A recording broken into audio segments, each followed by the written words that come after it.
Okay, lawn fans, you ready? So let's take a look here at the backyard. Got to go in a different angle here. I am verticutting this morning, or scarifying, whatever you guys want to call it. And you have to do this with Zoysia. And if you look down that way, you're going to see all the clumps that I pulled up from one pass. Now I bag cut this, guys and girls. I bag cut this, and I'm still pulling all that mess off. Now you may be asking, first time viewers, what does it mean to verticut or scarify, whatever you want to call it?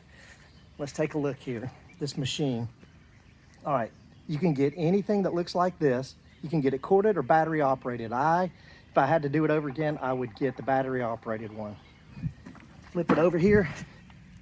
All right, look up underneath there already, all this stuff that I've got. But the tines move this way, and it pulls up all the junk, debris, thatch that's in your lawn. And that allows your lawn to breathe for nutrients to get down into it. I'm gonna fertilize it after I get done with this and water it.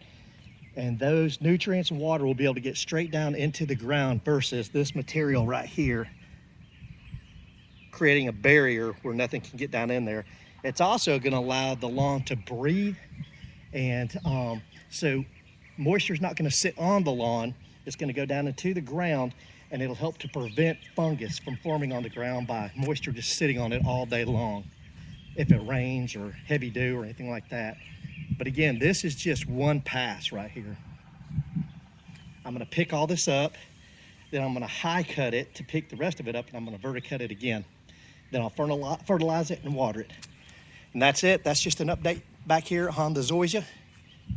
From me to Brian, out.